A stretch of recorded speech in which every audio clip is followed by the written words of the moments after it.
Lausanner Bewegung Deutschland. Koalition für Evangelisation.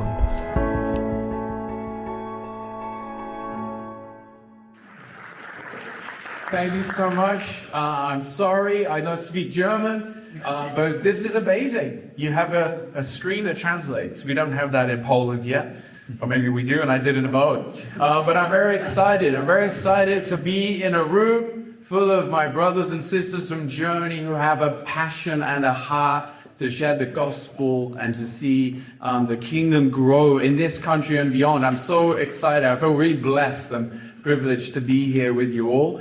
As Evie said, I live in Poland, in Breslau or Wrocław, with my wife and 2 kids, and we love serving Jesus together, and with this missionary movement, reaching young people all around the world. That's our heart, that's our passion. I was walking through beautiful Marburg this morning and just looking at the town, thinking about the history, observing how many university students there are walking around, and I was just praying for this town and for the nation of Germany that this student generation would get to hear the name of Jesus. And then I saw that beautiful church over there near the castle, and I walked in, and it's, that beautiful big space, and I just felt like, oh God, I hope that young people still come here looking and searching. And I imagined a gathering of young people in that place. And then I came here to meet my friends Roland, who we've known for many years. And he said, yes, actually, we do meet there, and many young people for decades.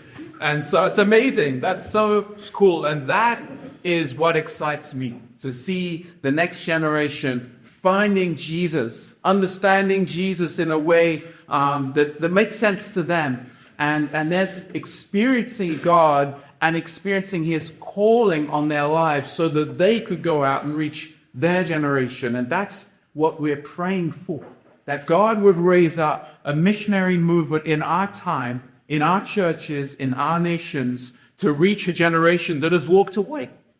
Many who think that God is not for them. They think, church, that's from the past. They don't want to know anymore. And we've not missed now for decades, right? We're in second, third, maybe fourth generation of people who think that church is irrelevant in general in society. And there's this huge need for us to go to them, for us to connect with people again. That's the heart of what we do. I want to talk about that right now and in the next session. And maybe the easiest way to start with is to show you the kind of people I'm talking about. We say in our mission that we reach the and with the kids. They speak to friends, then we can live it. Sorry, technology, it's not my computer.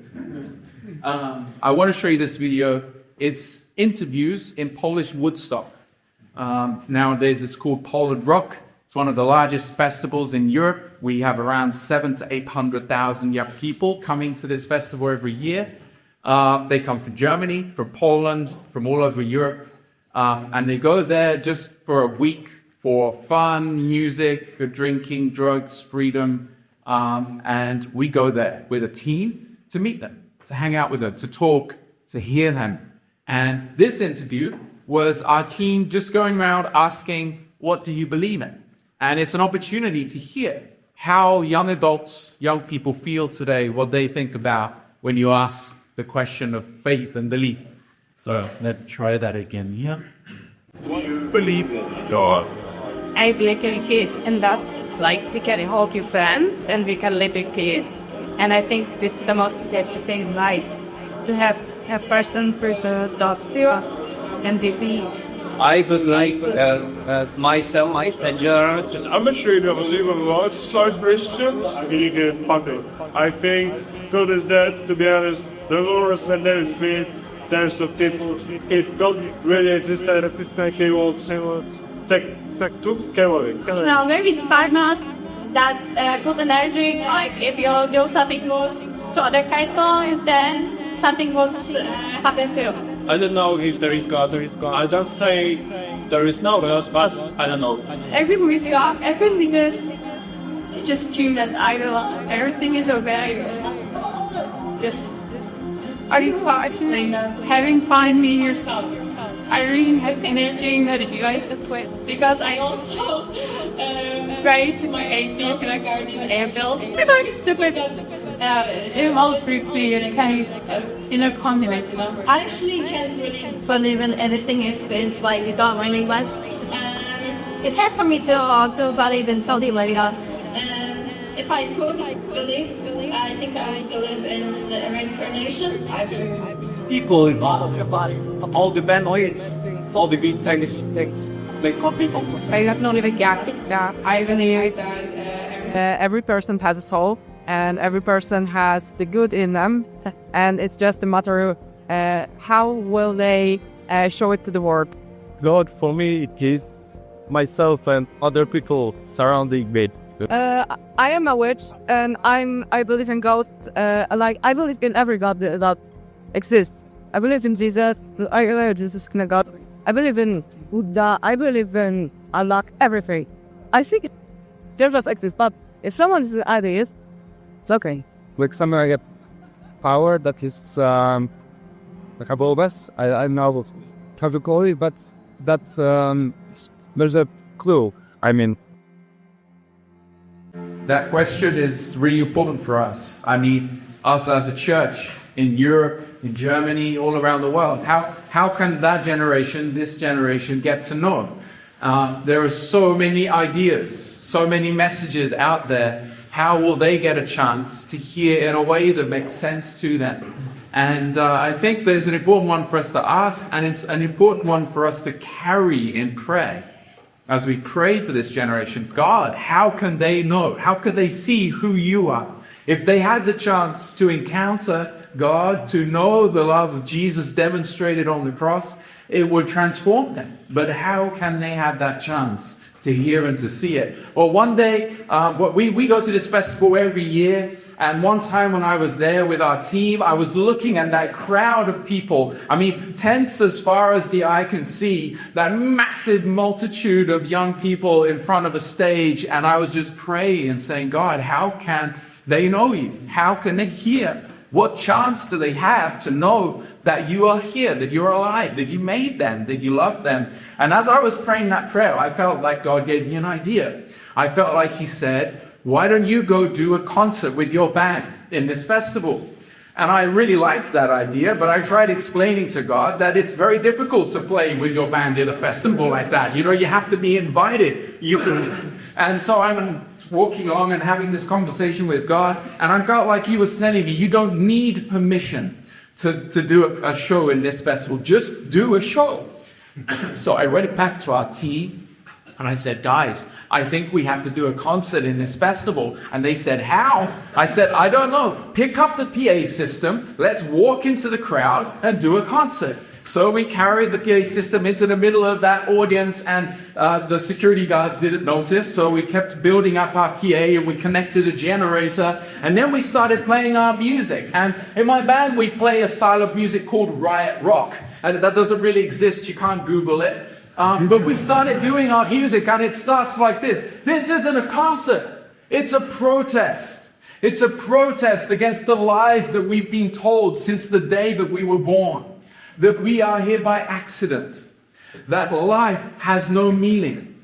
That you are all on your own, and you have to figure out life for yourself. That you can be whoever you want to be, but nobody can ever really tell you who you are. That life is just to buy stuff, get old and die one day, and that's it, and you'll die alone. Those are the lies we're being told, and we're here to protest against those lies. Now, at this moment, all the crazy people in the festival are gathering around and going, yeah, it's a protest! So all the crazy people are gathering, and we're doing our music, and in between the songs, we're talking about loneliness, about broken hearts, about the search for meaning in life, about how we all want to do something meaningful, but we don't know how, we don't know where to look for it. And eventually I'm pointing to where we find that hope, that we were not put here by accident, but that we were made by a loving God. And as I start to talk about God, I say, I know. When I start talking about God, you immediately start thinking, oh, he's one of those religious guys, or it's about politics. You know, in Poland, we have that really mixed up, and people start thinking that. And so I said, I'm not here to defend a religious institution or politics. I'm here to talk about a man called Jesus who came and he lived on these dirty streets. He lived in our broken homes. He was one of us. And yet he died a horrible death so that he could defeat the death that is inside me and inside you. And he came back to life. And he's here right now. And he's not just for religious people, but he's for me and you. When I say that, the crowd is gone quiet. And I say, if you want to make peace with God, you feel like, I'm not religious, but you want to make peace with the one who made you, then I want to pray for you right now. And the next thing you know, you have arms shooting up all around the festival. People who would never walk into a church are saying, I want to make peace with God. And then we get to pray, and we spend hours praying with people and talking and saying, what's going on in your life? That was on 1 year. We did this. The next year, we got a call from one of the organizers of one of the stages. And he said, we'd like to invite your band to play on our stage. And we were like, what? That's crazy. How is that possible? Why? And he said, well, last year I was walking through the festival and I saw an illegal concert happening. And he said, and these were his words. He said that there was a fire in the crowd. And I'd like that fire at our stage. Now, it turns out he was Hare Krishna. And the stage had this theme of New Age and Hare Krishna movement. And he said, I want you to come play. So we went and we did our concert on that stage. We preached the gospel loud and clear the same way we had the year before. And we went and spent hours praying as people came forward to the stage to respond, to say they wanted to know Jesus.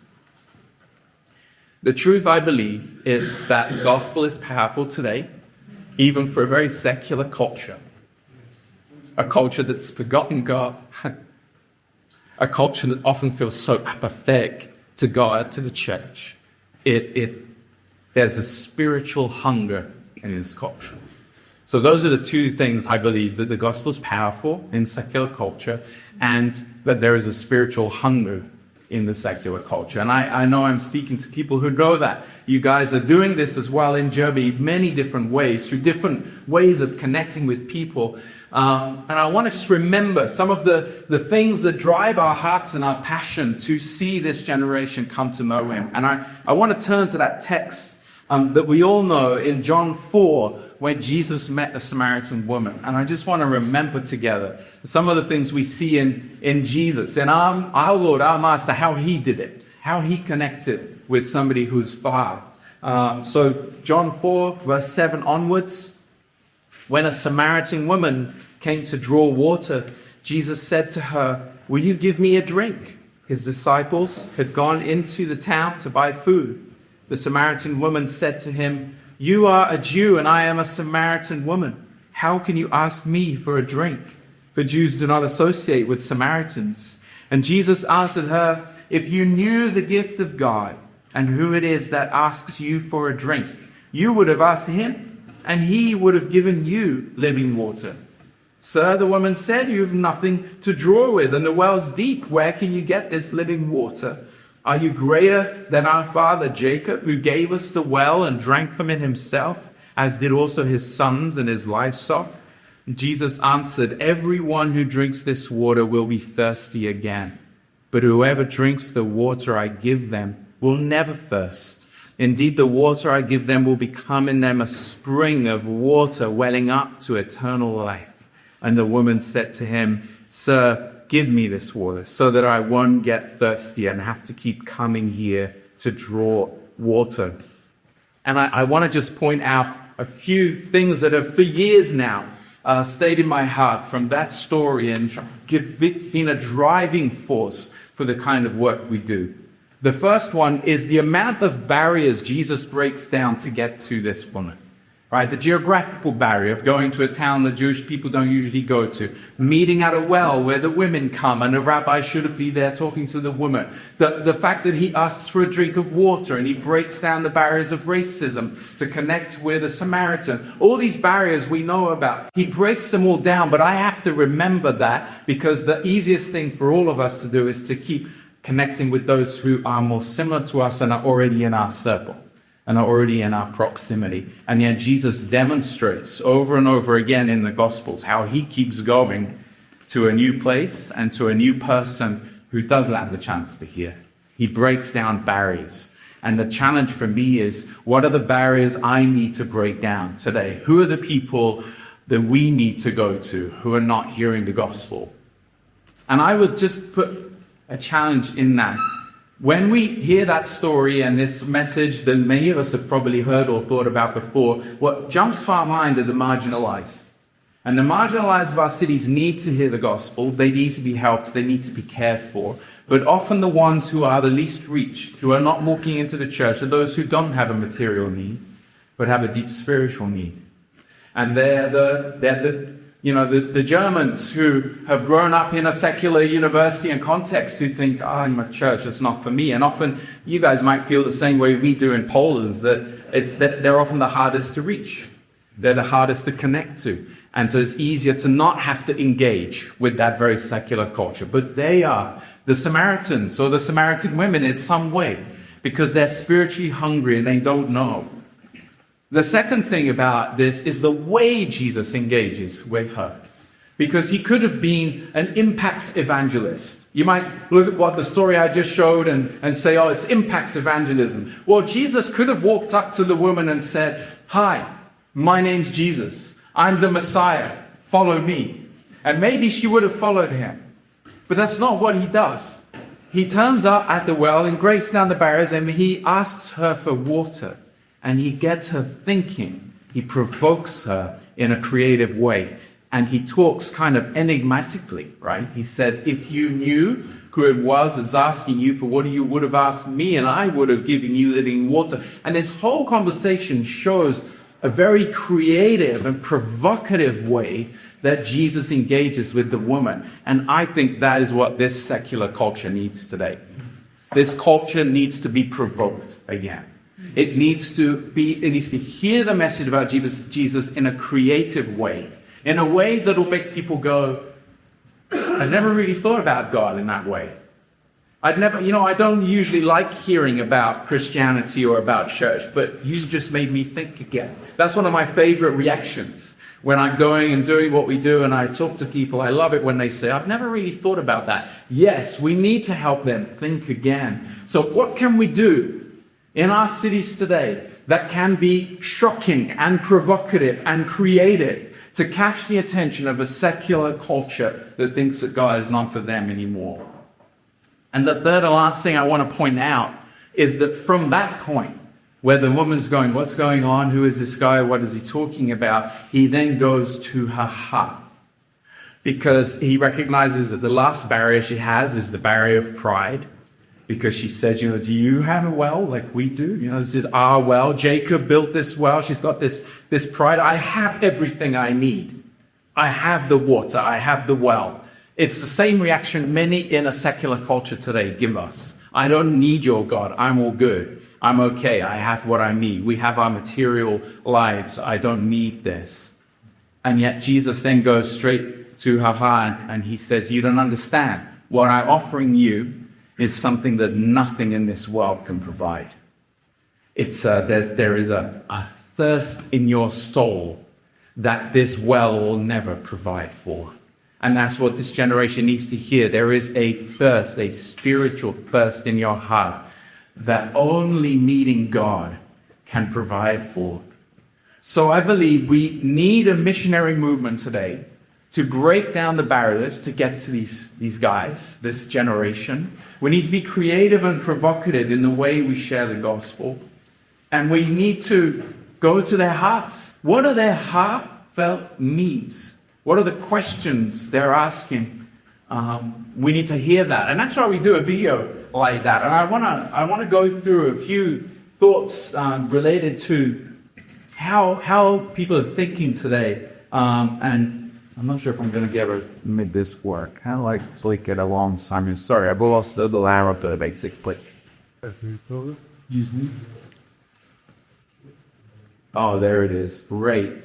I want to go through with you guys what I call 7 lies of secular culture. And I'll do it very briefly, and then we'll stop for a break and a discussion around it. And there are many more ideas or lies in this culture for sure, but these are 7 that help me summarize how I see a global youth culture. And we're talking about cities all over the world today. I'll tell you a little bit more about a missionary movement we're seeing, but wherever we go, I mean, we were in December, we were in Saudi Arabia. We were in a festival called Soundstorm. And the year before, it was the headliner was Eminem in Saudi Arabia. Can you imagine this? You know, you're in the desert in Saudi Arabia with thousands of young Muslims, or background Muslims who often, when you're in a festival, you can't tell. You know, they're looking like any festival in any part of the world, and they're there enjoying the music for all over the world, and they're open and they're talking and they're asking very similar questions. Wherever we go, we hear similar questions, similar barriers to the gospel. Line number 1, I can only be sure of what I see. And this is just the essence of materialism. It's just that feeling that nobody really knows the answers to the big questions. That maybe there are no answers.Maybe you can't know. You can know the material things, you can know what you see, you can know your career, but you can't know more than that. And that lie leads to a second lie that takes away our meaning and our purpose. I mean, you guys know this. This is secularism put in a different way. It's put in the questions we hear on the streets and in the festivals and in the universities and in the clubs and in the sports centers, right? It's these questions that people are asking. They're saying, do I have any meaning? Does my life have meaning, or am I here by accident? If nobody knows the answers, maybe I'm here by accident. Maybe I don't have a purpose. Line number 3 is how we deal with that. If nobody knows the answers, and maybe I'm here by accident, how do we live? How do we live a positive life today? While we tell ourselves another idea or another life, everything's going to be okay. Just live your life. Just enjoy your life. Find something fun to do. Find a hobby. Find a passion. Find something that interests you. And that's what we're searching for. We're looking for. But unfortunately, like the well for the Samaritan woman, it doesn't satisfy. And so we're always looking. And so we're always trying to fill ourselves. And then we get a generation covered in addiction, in mental health crisis, because they're looking for something and they don't know what it is. And they're trying to be okay. But when COVID hits, or war starts, or financial crisis, or a personal crisis hits, suddenly the ground beneath our feet is taken away and everything was not okay anymore. And what a lot of this generation is feeling is, I thought everything was okay and it's not, and I don't have answers. I don't know how to respond. It affects our identities. And this is a big one, right? That's hit us over the last 15, 20 years, this big hit of identity, that it hits our sexuality and our way of connecting. We don't know anymore who we are, and we don't know how to find the answers. I can be whoever I want to be, and yet nobody tells me how to figure that out, and I get lost in my identity. It affects what we believe in. It affects the general worldview of our lives. We're told it doesn't matter what you believe. I was told this all the time in my university, 17, 18 years ago, that it doesn't matter what you believe. You know, I would share about my faith when I was in class, and they would say, oh, that's great that you believe that stuff, but don't talk about it here. It's not necessary, doesn't help. So they get up in this environment where they think it doesn't really matter and you can believe whatever you want. That's why you get the girl in the video who says, I'm a witch, but I believe in all gods. I can believe in Allah or in God or anything. But if you're an atheist, it's okay. You know why? Because it doesn't matter. It doesn't matter. Just believe whatever you want. But it leaves us feeling broken. It leaves us feeling confused. Line number 6 affects our relationships. I don't know who I am, I don't know what to believe, and I don't know how to truly connect with people anymore. Because love, well, who knows what love is? Love is just a passing feeling. It's whatever you want it to be. It can be with whoever you want it to be. And so I live in this fluid life where I feel like I can never belong. I can never truly connect with anyone. And we're hit with a crisis of loneliness, which I'm often told by my friends in Germany is a big one, that loneliness just hits this generation in such a way. Now, all of that would be completely different if there was a God. If God was alive and real, if it's true, if the gospel's true, then all of these ideas that are haunting our whole generation would be completely, there'd be answered, there'd be a response to it if they could know who God is. But lie number 7 often stops us from looking for him. It stops us from looking for God because we think to know God, you have to be religious. And that can mean a different thing in different countries, right? It can mean the state church in Germany. It can mean the Catholic Church in Poland. It can mean even Islam in Saudi Arabia. You know, it's like, oh, I don't really, many people even in Saudi Arabia tell us, like, oh, I don't really identify or connect with the whole religious thing my parents follow, but, you know, it's on my ID card. And so there's this feeling of disconnect from the religious institution, but there's this idea that to know God, you're supposed to be religious. And so then they have this idea in their heads, like maybe it's the Christians they've seen on social media, or it's the big church in the town, and they walked in and they just go, it's not for me. I don't identify with it. And so because they feel like they don't identify with it, they think, never mind. Let's just not think about that. Let's get on with life, and it's barrier. It's a barrier. So I'll go in, on the second session, I want to go into more about how more in depth we respond, but I want to just briefly at the end here point out how powerful the gospel responds to every single one of the ideas at the core of our secular society. Because number one, if there is a God, and first let me just point out some of the heartfelt needs that come from that. And this for me is an important exercise, because if Jesus was connecting with the heart of the Samaritan woman and sets that example, how are we connecting with the heart of a generation today? Those lies leave us looking for meaning and not knowing where to find it, and looking for a need to belong somewhere and not knowing how at all. And you might say, well, if people just aren't interested, it's not possible. But I'll repeat what I said at the beginning, that the gospel is powerful today to respond to those things, and people are spiritually hungry. And here's one truth. I mean, that we could give thousands of examples, but here's Bring Me the Horizon from Sheffield in the UK, an agnostic, atheistic, hardcore band who in their lyrics say, I have a hole in my soul growing deeper. The loneliness is haunting me. The weight of the world is getting harder to hold up. Who will fix me now? Save me from myself. Don't let me drown. For me, this is an example of the cry of this generation. The spiritual hunger of a generation saying, you know, the same culture that puts me at the center as the idol is saying, save me from myself. Somebody tell me what's true. Somebody help me. I'm drowning. I'm full of loneliness. I'm broken. I'm carrying a weight, but I don't know where to find answers. Somebody tell me. I mean, there's so much hunger and passion in this, and it's all over. It's all over. And that's why I believe we need to go to them, because we recognize that there is an aspect of God in there. There is the image of God in this generation. And that's why there's that spiritual hunger there. So if there is a God, then I can be sure of so much more than the things that I see. And I've seen it. This generation is so hungry to know that there is more than this material world. And they need us to go and to show it, to connect with that idea.